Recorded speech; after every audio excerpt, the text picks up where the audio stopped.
Nos haremos un par de preguntas como introducción al libro a los Hebreos. La primera pregunta es, ¿cómo puede recaer un cristiano que ha sido santificado?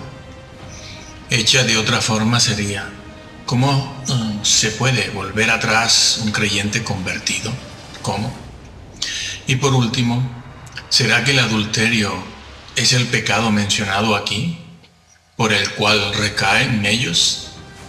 Adulterio y fornicación, lugar común siempre para hablar del pecado, aunque hoy en día no se habla del pecado, casi desde los púlpitos. Cuando se hace con una sonrisa de oreja a oreja. Pues bien, hoy partimos de la suposición de que quienes escuchen o lean este estudio vídeo en la web conocen ya algo este libro, contenido en la Biblia, porque la reflexión que haremos aquí es una breve introducción al libro, a los hebreos que eran creyentes. Aquellos a quienes escribió el apóstol Pablo no eran personas recién convertidas al Evangelio, no eran creyentes nuevos, no eran ignorantes de la doctrina básica, sino personas con muchos años en el Evangelio, tantos, que Pablo les dice que con tanto tiempo en el Evangelio ya debían ser maestros. Sí, ya debían ser maestros. Solo unos versículos más abajo, en el capítulo 6, habla Pablo de los que recaen y recayeron. No importa a qué grupo se refiera, como ya vamos a ver. Pues bien, en el capítulo 10 y el versículo 29, Pablo se refiere a ellos como los que ya han sido santificados. Pablo dice textualmente, ¿cuánto mayor castigo recibirán los ateos? No. Los agnósticos, no. Los curas, no. Los islamistas, no dice eso el texto bíblico, sino que dice, ¿cuánto mayor castigo recibirán los que fueron santificados porque eran creyentes? Este término o expresión usado aquí por Pablo, santificados, es el mismo que usa en otras partes de sus epístolas y cartas para hablar de creyentes convertidos. Creyentes convertidos, esta es una doctrina que no se puede cambiar. Además, todo esto que está diciendo y dirá Pablo debe verse teniendo delante la advertencia permanente de Pablo, que siempre se refiere a la salvación de ellos a quienes escribe, en términos condicionales. Si permanecéis, si retenéis, sí. Así como también debe tenerse delante la exhortación permanente de Pablo a ellos a ser fieles, a perseverar, a no retroceder, a tener paciencia. No les pide que se conviertan, no los trata como a personas no convertidas, sino personas convertidas. Pablo los trata como santificados. Una persona es santificada en el momento en que se convierte y el Espíritu Santo viene entonces a morar en su ser. Desde ese momento es santo, llamado a perfeccionar su santidad, a ser cada vez más santo, porque esa es la voluntad de Dios primera. Los santificados son santos y solo se puede ser santo si se es convertido. No se puede cambiar esa doctrina. No importa cuántos grupos sean nombrados aquí o a los que se pueda o pudiera referir Pablo, eso no cambia la verdad eterna revelada por Pablo de que se puede caer. Esto es verdad tanto de aquellos que cayeron, creyentes que cayeron en el desierto cuando se rebelaron contra Moisés, faltándoles fe. Faltándoles confianza y fidelidad, que es otra cosa. Se parece, pero no es igual. Se usa el mismo vocablo, pero es confianza, es fidelidad. Como es verdad también, entonces, de los que en el tiempo de Pablo se volvían atrás, porque por la historia sabemos que sí, que hubieron quienes regresaron. ¿A dónde? Lo veremos ahora. Es posible recaer.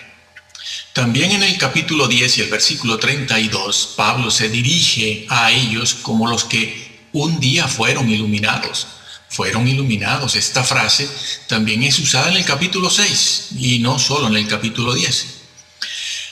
Refiriéndose allí en el capítulo 6 a los que recayeron, como decimos, y a los que ahora en este momento corren ese mismo riesgo de caer.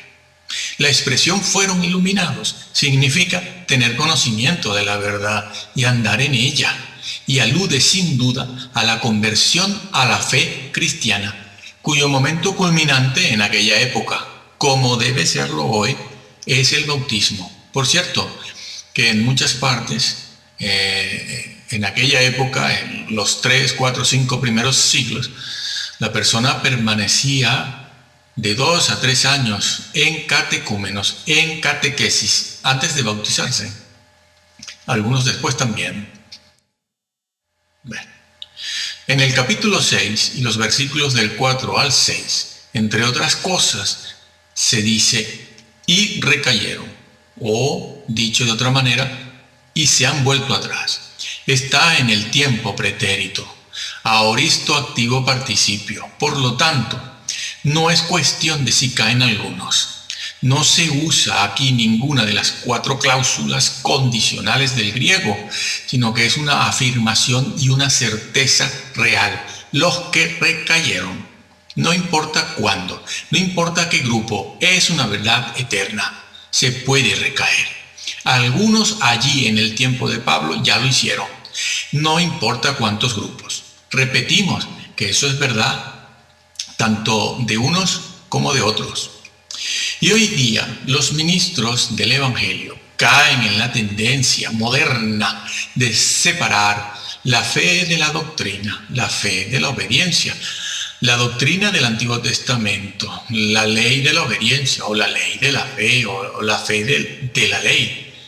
A menudo la tradición teológica de una denominación o grupo o congregación no hace referencia a textos bíblicos específicos, no hace referencia a la teología bíblica, exégesis versículo por versículo en su texto y en su contexto propio dentro del libro en cuestión que se está estudiando, sino que los cristianos hacen referencia a una teología sistemática, la que pertenece a un grupo.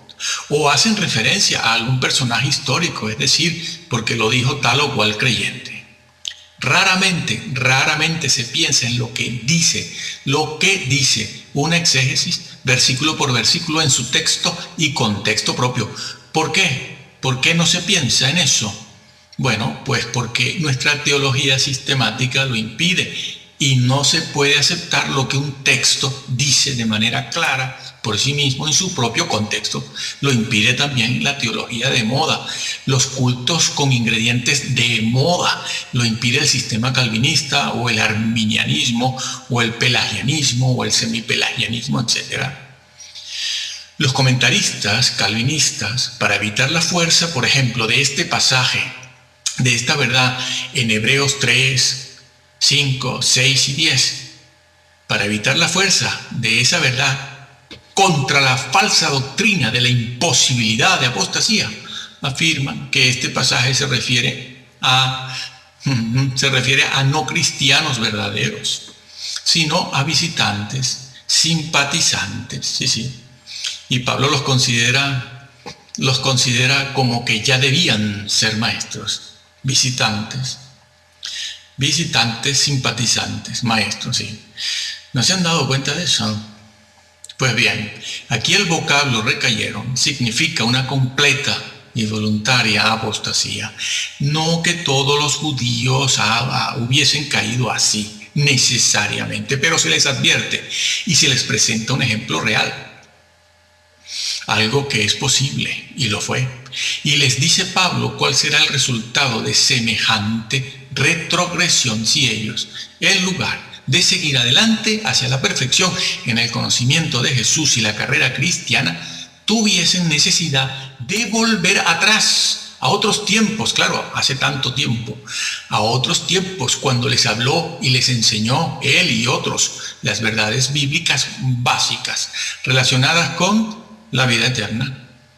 La vida eterna, como el tema del pecado, la conversión, el arrepentimiento, el bautismo, la acción y el poder del Espíritu Santo, la vida futura, etcétera, etcétera. Asuntos que conocieron en su momento cuando se convirtieron. En el libro a los Hebreos, el capítulo 6, los versículos 11 y 12, Pablo les dice a los creyentes lo siguiente, y leo: y deseamos que cada uno de vosotros muestre la misma diligencia hasta el fin, para la plena certeza de la esperanza, no autosuficiencia, que no os hagáis perezosos, sino que sigáis el ejemplo de aquellos que por la fe y la paciencia heredan las promesas de Dios. Pablo les dice a estos creyentes que no sean perezosos y que imiten a aquellos que con paciencia heredan las promesas de Dios. Bueno, aquí algunos creyentes quisieran por la palabra promesa entender premios o rinconcitos en el cielo, frustrando así los propósitos y la verdad eterna del mismo Señor Jesús revelada en su mensaje, pues el propósito de la conversión al cristianismo no son los rinconcitos en el cielo, no es escapar del infierno, sino ser como Cristo fue. Ser como Cristo fue. Ya que hablamos tanto de la predestinación, no somos predestinados a ser salvos. Lo que dice el libro de Romanos es que somos predestinados a ser hechos a la imagen de Cristo. No es lo mismo, no. Creen todos, de todo tipo de denominación, todo tipo de cristiano, todo grupo cree, pero ser predestinados a ser como Cristo, no. Entonces, hemos sido llamados a eso. Jesús redimió a personas que estarían librando batallas imitándole a Él, porque eso cuesta. No pensó Jesús en cristianos que calentaran bancos y repartieran bolsitas de comida, esperando, aunque fuera, barrer las calles del cielo. Eso es ir contra la enseñanza bíblica y frustrar el propósito eterno de Dios mismo, que lo que quiere son pequeños Cristos en esta tierra. Si no lo hacemos aquí, no entraremos, porque ese es el propósito de que estemos aquí ahora. Además, en estos dos versículos leídos se pone en contraste el hecho de ser perezosos con la actitud y conducta opuesta, es decir, perezosos en contraste con la perseverancia en el crecimiento y en el conocimiento de la persona de Jesús, lo cual traerá un crecimiento espiritual constante necesario para alcanzar la salvación que hemos obtenido por fe, cosa que Pablo les está demandando a ellos, que no quiten sus ojos de Jesús. A quienes escribe su carta se los dice, les pide fidelidad. No, fe no. Creer, ellos ya creen. Les está pidiendo otra cosa. Pues bien, el vocablo griego usado aquí para perezosos es nothros, que puede traducirse al castellano por perezoso, pusilánime, torpe, indolente, flojo.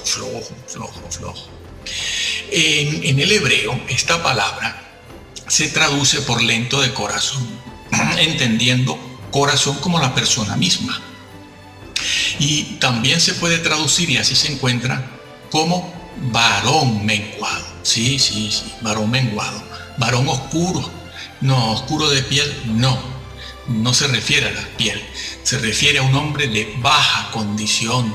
Bueno, no lo digo yo, eso es lo que está escrito. Averígüese. ¿Y a qué se refiere el apóstol con esta palabra perezosos? ¿Es que acaso estos cristianos son tontos? Perezosos, tontos, idiotas, retardados, inmensos. Quizás se refiere Pablo a una pereza de naturaleza física o patológica, mental, espiritual, social, falta de obras sociales, nos van a salvar las obras sociales. No, yo las hago, ¿Pereza en qué? ¿Y por qué es importante esta declaración? Bien, es importante esta exhortación de Pablo a no ser perezosos porque está en el marco y en el contexto de una afirmación y declaración todavía más seria y más grave, a saber, la advertencia de Pablo que dice lo siguiente: si los que un día recibieron la luz del Espíritu Santo y se convirtieron, recaen y vuelven atrás, es imposible que puedan ser renovados, restaurados otra vez para vida eterna. Esta advertencia de recaer es una fantasía, es una hipótesis, es un supuesto que jamás se podría realizar porque tal cosa como recaer no puede suceder. Con lo cual estaría manipulando el apóstol a aquellos creyentes a los que se dirige con enseñanzas falsas para tratar de conseguir sus fines y propósitos de vida eterna. Sí, manipulando todo para obligarlos a creer y a ser fieles. Obligarlos. Coacción. Entonces cabe la pregunta: ¿manipularon Jesús y los apóstoles también las metáforas, las analogías, las hipérboles o las historias que contaron como una semántica confusa para hacer que la gente les entendiera y obedecieran? La exhortación no seáis perezosos o negligentes se repite en varios lugares en las epístolas y cartas de Pablo, así como en todo el Nuevo Testamento. Por ejemplo, en el mismo libro de Hebreos, el capítulo 5, el versículo 11, Pablo usa el mismo vocablo, torpes o perezosos, para decirles a ellos que después de tanto tiempo de ser creyentes, y por lo tanto, como consecuencia, debiendo ser ya maestros de la doctrina, maestros de la verdad, maestros de todo el consejo bíblico, sin embargo se habían hecho perezosos. Allí se los dice también: tardos para oír y aprender. Les dice Pablo que se han vuelto torpes, no quieren usar la mente. No se trata pues de una torpeza patológica o física o porque hace mucho calor. Deberían ellos ser ya maestros de la verdad eterna, de la doctrina, que en este caso en particular, en el libro de Hebreos, se refiere a aquella doctrina que conoce y sabe bien todo lo relacionado con la persona y la obra del Hijo de Dios, Jesús, la persona y la obra del único y más grande ser que jamás existirá, Jesús, el humano perfecto ante el trono de Dios, el Rey de la creación, el verdadero Dios y verdadero hombre ante el cual todos en aquel día habremos de dar cuenta, porque todos necesitamos un mediador que medie por nosotros ante el Supremo Juez en aquel día. Y en aquel día no habrá Nefilim, ni festín Illuminati que valga, ni híbridos, ni personajes de las galaxias, ni nueva era, que puedan escapar de la condenación eterna si no se arrepienten en esta vida a tiempo y de verdad y se someten al reinado de Cristo. Nadie quiere un rey, pero Cristo es un rey. Afortunadamente es un rey bueno, manso y poderoso, justo, completamente justo. Pero aquellos creyentes a los que Pablo escribe se habían vuelto retardados, flojos de mente para un vigoroso crecimiento en el conocimiento de la persona de Jesús y de la vida y la carrera cristiana. Veremos por qué. Flojos de mente para un vigoroso crecimiento en el conocimiento de Jesús, el Salvador, el Conquistador, el guerrero invencible, el príncipe de los ejércitos celestiales. Sí. Así también es calificado en la Biblia. Jesús es un guerrero y es un príncipe de los ejércitos del cielo. Pues bien, en los 5 primeros capítulos del libro de Hebreos, Pablo hace una exaltación de la persona y obra de Jesús. ¿Por qué había que hacerla? Porque era necesario. Se estaban alejando del Señor, como vamos viendo. Eso hace una exaltación de la persona y la obra de Jesús frente al resto de los seres de la creación, porque muchos de aquellos creyentes corrían el riesgo de malinterpretar a Cristo y al cristianismo. Otros creyentes, entre ellos, corrían el peligro de poner al lado de Jesús a otros personajes que les ayudaran a obtener el tan deseado estado del bienestar, éxito y felicidad en la vida, y una vida espiritual superior, claro. Querían poner seres que les evitaran las persecuciones y el ultraje. Y otros creyentes, otros entre ellos, llegaron a extraviar la doctrina bíblica, creando un Cristo y una salvación según el parecer personal del líder de turno, como sucede justo en este mismo momento, y estaba profetizado que sería así aquí, ahora. Y nadie siente nunca que está cayendo en una herejía. Yo no he visto a nadie, yo tampoco me autoculpo, ni veo que nadie lo haga. Aquí todos vamos para el cielo.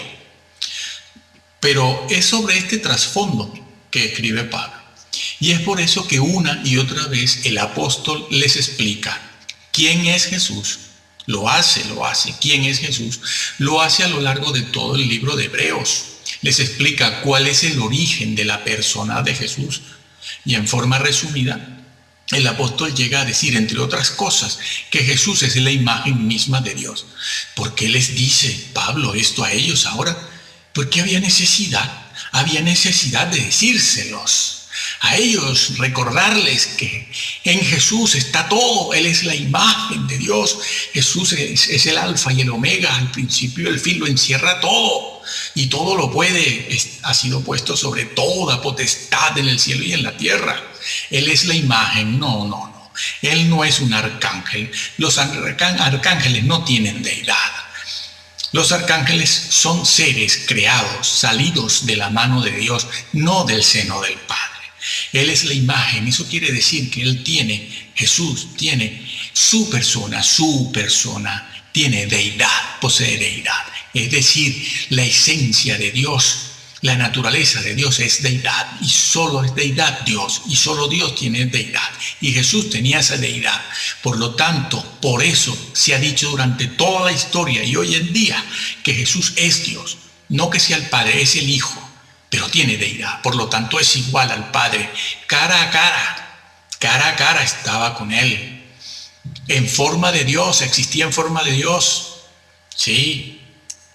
Bueno, les dice y les recuerda, Jesús es la imagen misma de Dios.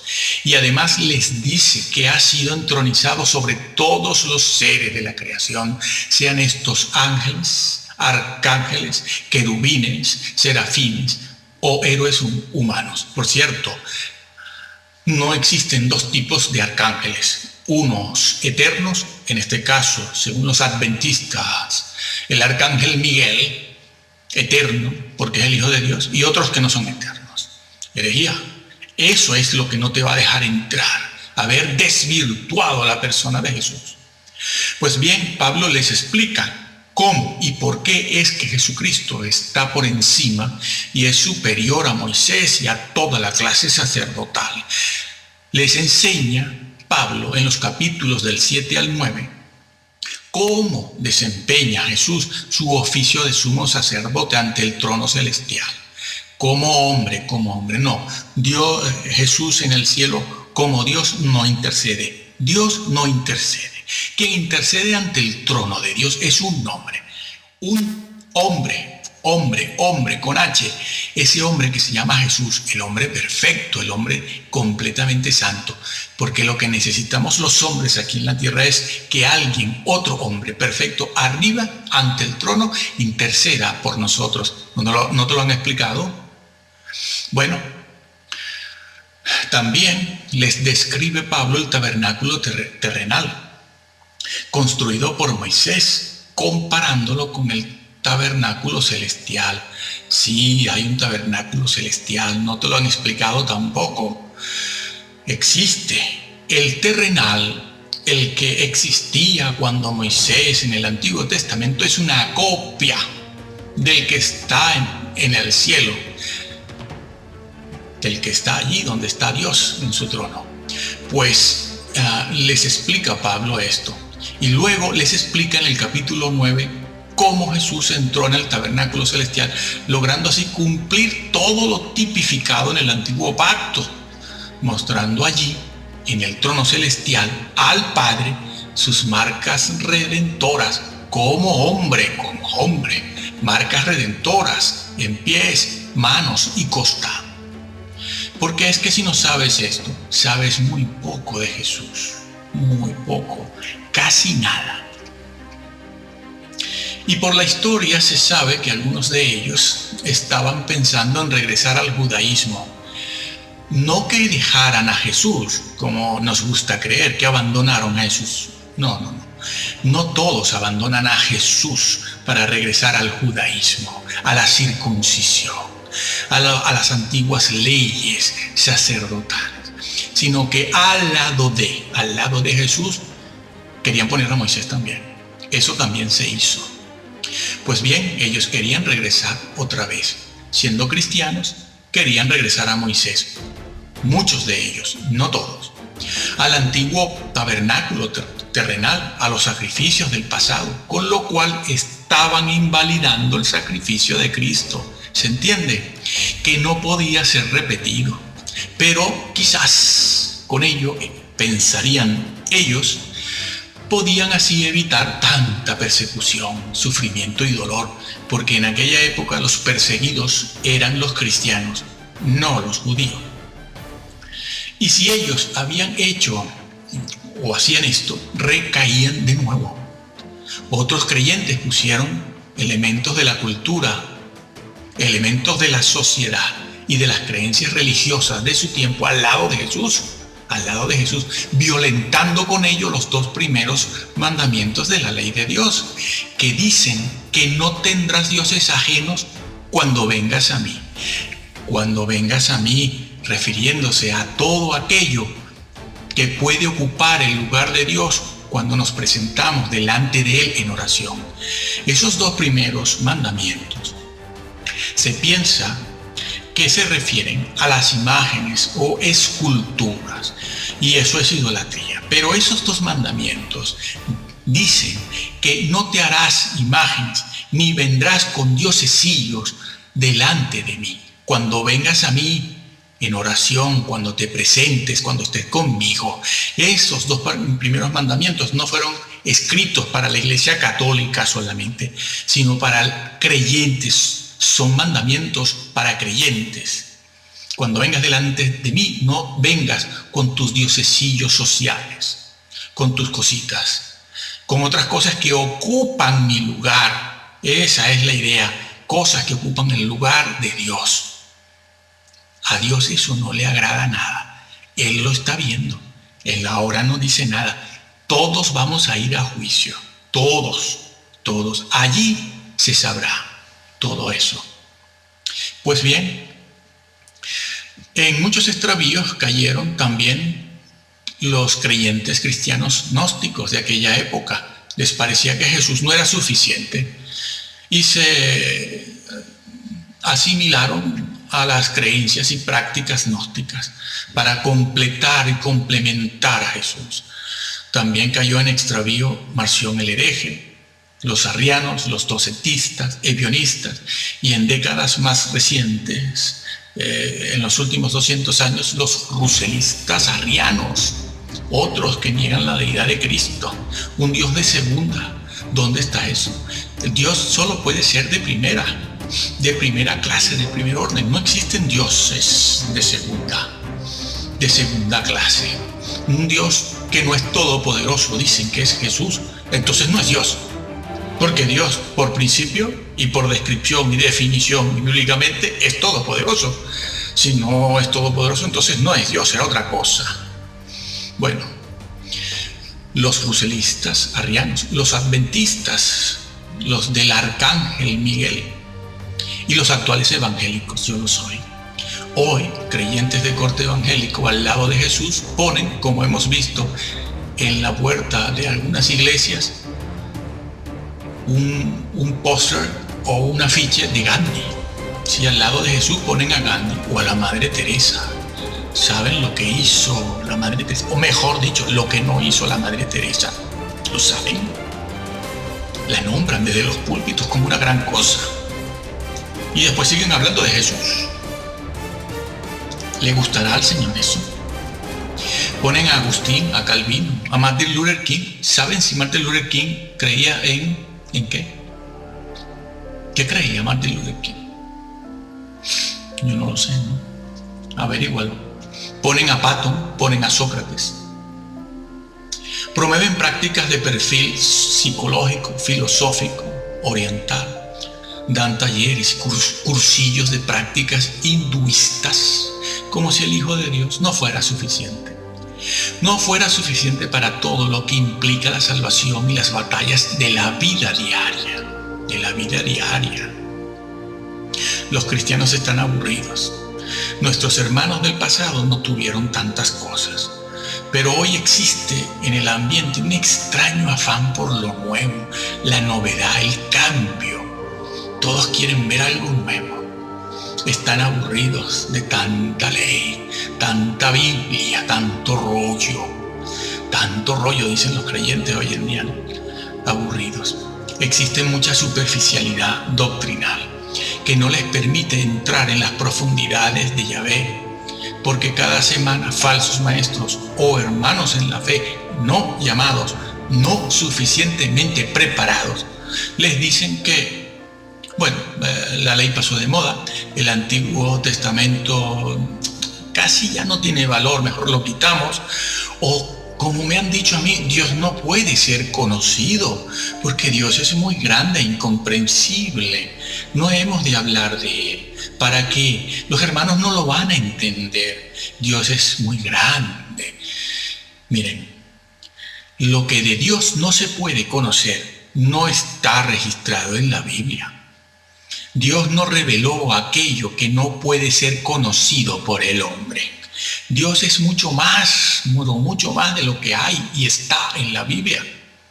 Lo que sí está en la Biblia es lo que Dios revela porque sabe que el hombre puede y tiene que conocerlo.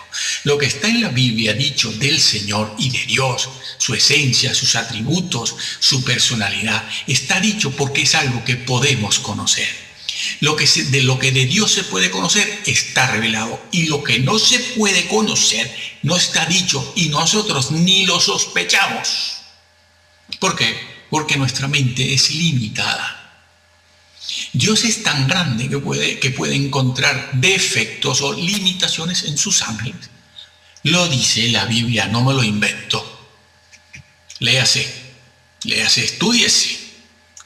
Es tan grande Dios que puede encontrar limitaciones, defectos, necedad en sus criaturas, sus ángeles. No, los ángeles no pueden pecar. ¿Cómo que no? ¿Y la rebelión quién la armó? Nada menos que la mano derecha de Dios. Sí, sí que pueden. Sí que pueden ser necios.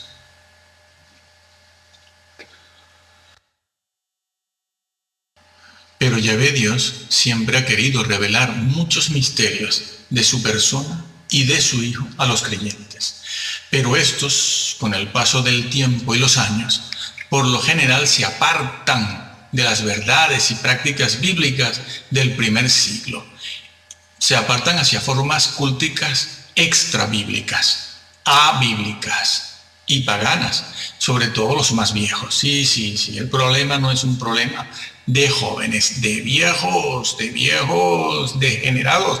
Cuando llegan a ser abuelos ya no creen ni en el infierno. Claro, tienen nietos que quieren ver en el púlpito, hijos que quieren ver en el púlpito, y ellos sentaditos. Yo también tengo nietos, hijos también. Bueno, sobre todo las personas mayores, ancianos, pensan que estas cosas que he dicho antes solo son propias del cristianismo apostólico, porque Pablo lo hizo, Pablo bailó, Pablo se echaba 3 horas cantando. Sí. Cuando en realidad son ritos y prácticas realizadas por todos los grupos de corte espiritual y religioso a lo largo de toda la historia.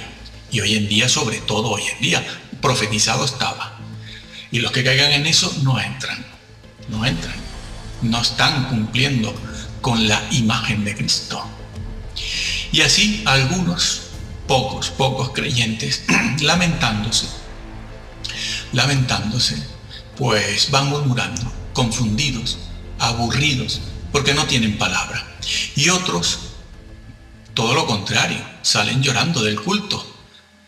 Otros van con un desmadre espiritual, el que han adquirido, claro, en largos periodos de cantos, danzas, gritos, grito va, grito viene, espectáculo, baile, etcétera, cuando no, el ministro que está arriba está peleándose con otro ministro, y esto a la congregación se frota las manos cuando un ministro de estos que aparecen en internet empieza a pelearse con otro, ¿no? Todo el mundo allí a la expectativa, ¿no? Alimentándose de las peleas y disputas ajenas en el ministerio. Sí. Y cómo llenan iglesias, ¿eh? Bueno, así es, pero solo la verdad que tiene que ver con Jesús y su obra es lo que te puede mantener el fuego interno de la fe y te puede mantener madurando y aprendiendo constantemente. El fuego del Espíritu Santo que te revela la verdad. Muchos ministros no pueden conocer la verdad a menos que la copien de los libros y después vayan al púlpito y la digan. No pueden por sí mismos porque ellos aman las felicitaciones. Ellos aman el aplauso público, que les digan qué buenos son o somos.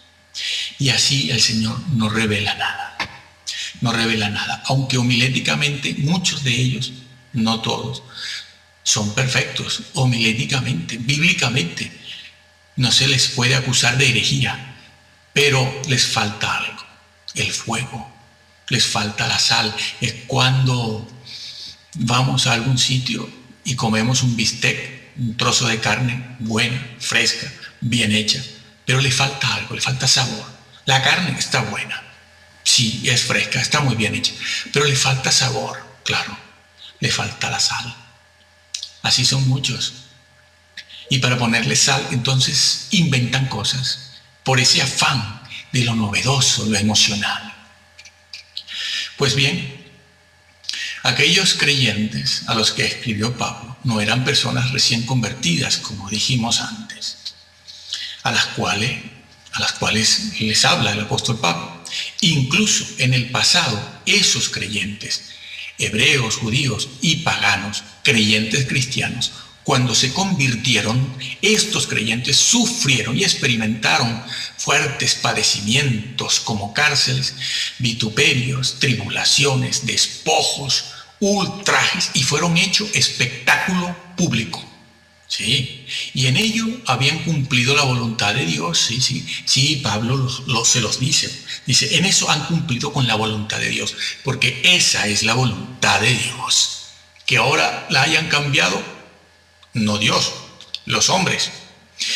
Habían pasado por momentos difíciles, por pruebas, persecuciones, y Pablo los alaba por ello, por lo bien que lo hicieron cuando se convirtieron, lo bien que se portaron, con qué fervor, con qué valentía, sin miedo a perder los bienes terrenales, materiales, sabiendo que en la eternidad tendrían más y mejores bienes duraderos.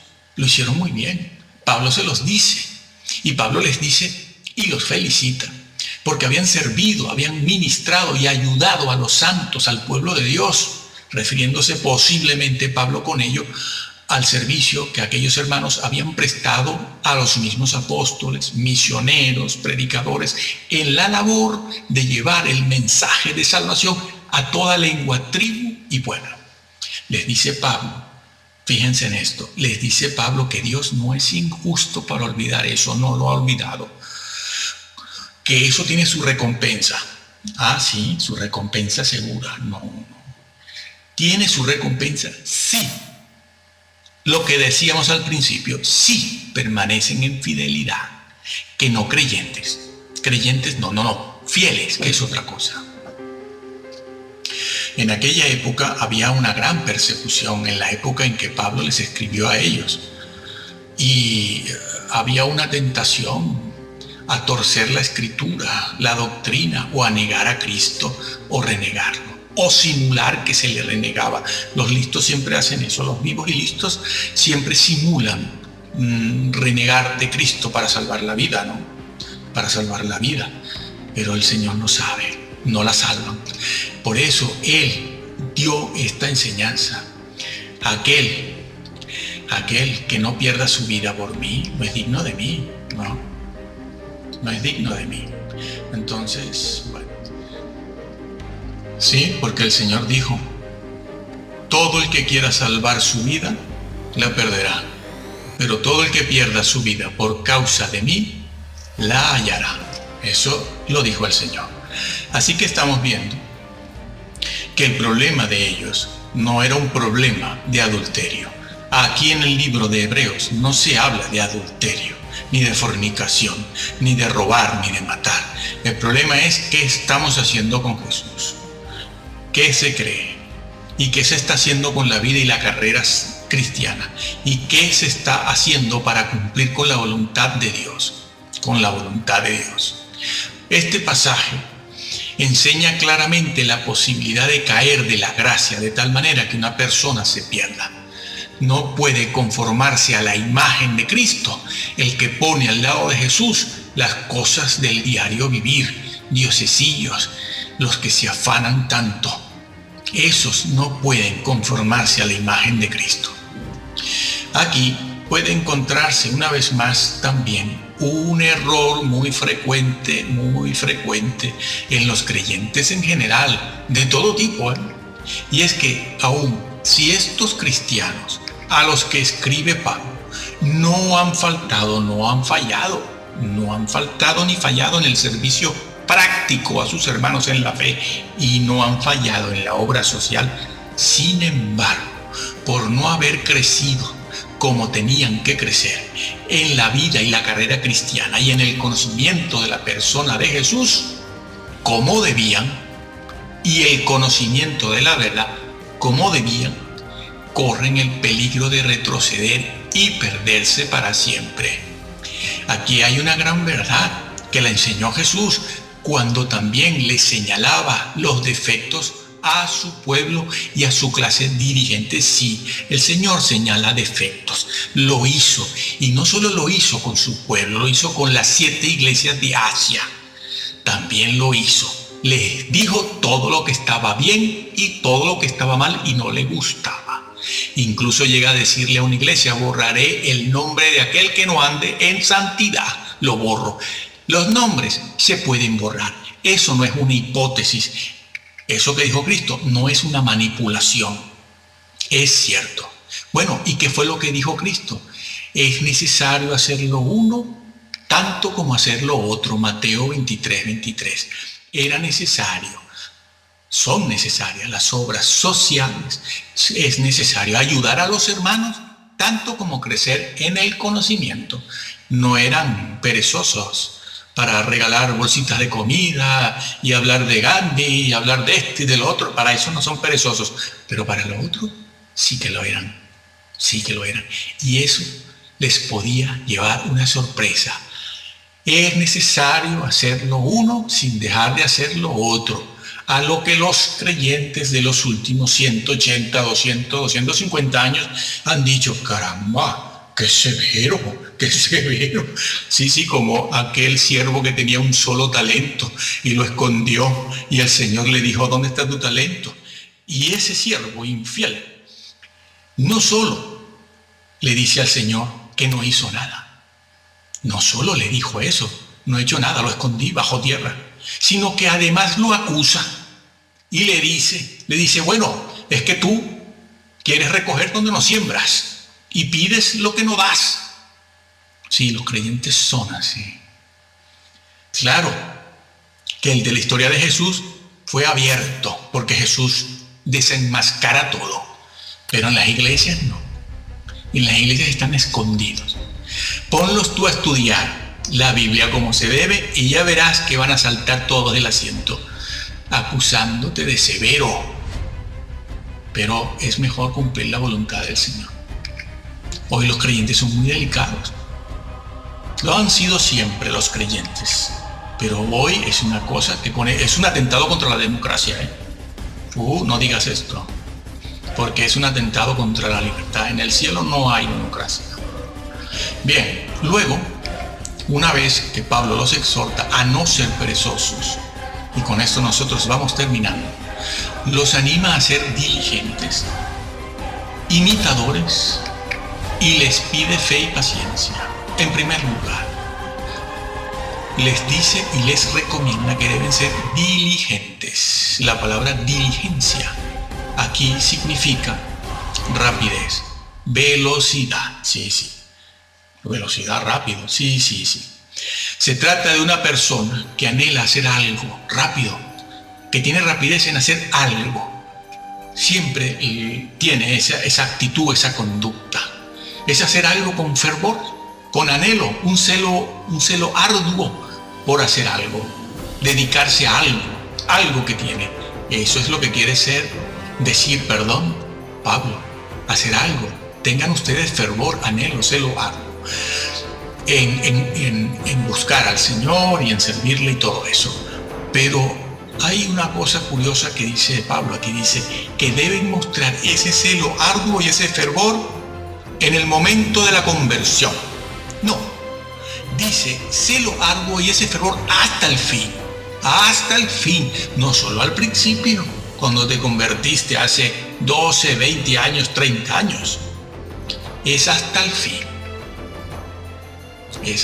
Y por cierto que esa es una enseñanza que está en el Antiguo Testamento y está en el Nuevo,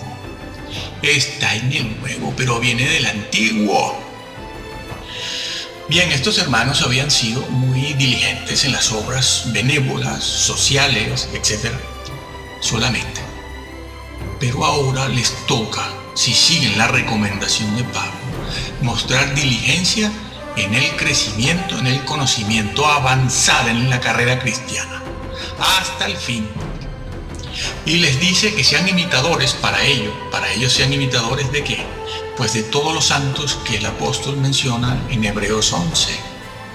Nombra a Abraham y nombra a varios reyes. Supuestamente está Daniel nombrado allí. Todos los héroes, eso que nosotros llamamos héroes de la fe, están allí descritos. Pablo se los nombra, se los recuerda para que los imiten, para que imiten desde Abraham, desde allí en adelante a todos, al rey David, todos los que fueron perseguidos también, que andaban deambulando, durmiendo en cuevas, vestidos con pieles de ovejas, pasando hambre, pasando frío a causa de la justicia, la divina, no la terrenal, que nos falla mucho, Ya saben lo que Jesús pensaba de los jueces, lo saben. No saben lo que pensaba Jesús de los jueces. ¿Dónde utilizó el Señor la figura de un juez? ¿Y para qué? Hombre, hubiera utilizado cualquier otra cosa. Pero en Lucas 18, hablando de la viuda y el juez injusto, ¿qué opinión tenía Jesús de los jueces? Bueno, y de aquellos jueces también que le juzgaron a él. El hombre es hombre. Maldito el hombre que confía en el hombre, dice la Biblia. Y maldito el hombre que detiene el juicio de Dios. ¿Lo sabías? Por eso aquella gente de Hebreos 11 eran tan grandes. Porque eso lo conocían y lo vivían, lo tenían interiorizado. Y así vivían. Ninguno de nosotros sería capaz hoy en día de enfrentarse en una conversación con un hombre así, porque ¿sabes lo que le decimos? Este hombre es un dictador, atenta contra la libertad y la democracia, es un mal educado. No, eran los profetas de Dios. Y Pablo les dice a ellos, imítenlos. Utiliza la palabra fe y paciencia. Por fe, ya saben, que no es simplemente creer, sino fidelidad, perseverancia, y paciencia es longanimidad, grandeza de ánimo. Imitar a aquellos que a pesar de los sufrimientos fueron firmes ante los males que les afligen y fueron fieles a lo que Dios pedía. No acusaban a Dios de ser severo, como hacen hoy en día, implícitamente, porque eso por la boquita no le sale a nadie, pero lo llevan en el corazón. A veces conscientemente y a veces no se dan cuenta y lo muestran inconscientemente. Concluimos aquí. Hermano, ¿amas la verdad? Lee la Biblia tú solo. No te ayudan en la iglesia tu pastor, ayúdalo tú a él. Lee la Biblia. ¿Qué edad tienes? No importa. Muchos hombres se han convertido con 50 y 60 años y han hecho carrera. Han hecho carrera. Tienes mucho que hacer, tengas la edad que tengas. Tengas la edad que tengas. Tienes mucho que aprender, que averiguar, que aprender de tu Señor para que le adores. Quien no conoce al Señor no lo puede adorar. ¿Qué adoras tú? Una figura. Tú adoras a la persona, pero a la persona has de conocerla y valorarla. En la medida en que conozcas y valores, en esa medida se da la adoración. La adoración en la Biblia, ¿sabes qué significa? Conciencia reflexiva. Donde no hay una conciencia reflexiva en cuanto a los atributos de Dios, no hay adoración.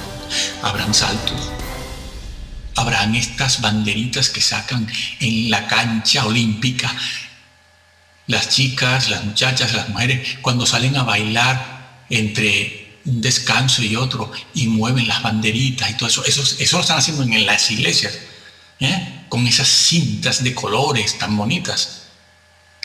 Eso no es adoración. Ni siquiera llega a la altura de la alabanza. Porque quien no conoce al Señor no lo puede alabar. Estás alabando al Jesús de tu propia mente, de tus propios conceptos, según tu nivel intelectual. Algunos no tienen ningún nivel intelectual. ¿Por qué? Bueno, porque las cosas en la vida son así. Por lo tanto, de Jesús, nada, absolutamente nada. Pero ellos van a adorarlo. ¿Cómo? A saltar, a bailar, una bandera por aquí, otra por allá. Después el pastor, que necesita hacerse sentir, pues empieza a gritar o empieza a maldecir a otro ministro. Empieza a hablar de aquellos que atentan contra su poder y contra su ministerio. Pero es que el de allá hace lo mismo con él, ¿sabes? Y los creyentes de aquí están con este, y los de allá están con el otro. Y una pelea de perros, una pelea de gallos. Van con la cresta alzada, y eso le encanta a la congregación. Esos dejan el dinero allí, y el pastor lo sabe. Y el pastor se llega a creer su propia mentira. El obispo, el cura, el que sea. Pero tú lee la Biblia si te quieres salvar. Ama la verdad, busca amarla. Hoy hay muchas ayudas para saber qué dice la Biblia. El libro de Hebreos no habla de adulterio. Hay un pecado tan grave o más que ese. Es poner al lado de Jesús todas esas cosas que estamos viendo, mencionando desde el púlpito a filósofos, políticos, héroes de guerra, de batallas, a Gandhi, al Papa. Los mismos evangélicos felicitan al Papa. ¿Saben lo que hay en el Vaticano? Es que no han pasado, bueno, iba a decir por una universidad, pero no hace falta ir a la universidad. Hoy tenemos las bibliotecas a la mano. Los libros están a la mano. En internet hay todo tipo de ayuda. No tenemos que ignorar la historia y lo que es cada cosa. Por eso está profetizado, y así está sucediendo ya, que la iglesia, al final de los tiempos, la evangélica, todo lo que es de corte evangélico y además protestante, no es lo mismo, no es lo mismo. Protestantes son los de Lutero, los evangélicos somos grupos disidentes. Los bautistas no salen de Lutero, los anabautistas no salen de Lutero. Los luteranos son propiamente protestantes. Los anabautistas son disidentes, nacieron en la historia, fueron primero que Lutero. Después hay algunas mezclas por allí. Entonces, busca la verdad, porque estaba profetizado que en estos tiempos la iglesia iba a caer en una apostasía tremenda, la nuestra, una apostasía, y se iban a perder. Los que no van a estar en la apostasía, los que no van a ser vencidos por el anticristo, creas lo que tú creas de él, son muy pocos, muy pocos, porque en este momento no se están preparando. Los pastores no están preparando a sus iglesias. Los hay, pocos pastores. Están distraídos en un montón de cosas. Termino diciéndote, lee la Biblia, exige que se hable de Jesús en tu iglesia, porque esa es la única forma en este momento de no caer, de soportar las tentaciones. Hasta aquel día cuando el Señor ojalá nos pueda decir, buen siervo y fiel, sobre poco has sido fiel, sobre mucho te pondré. Que el Señor te bendiga.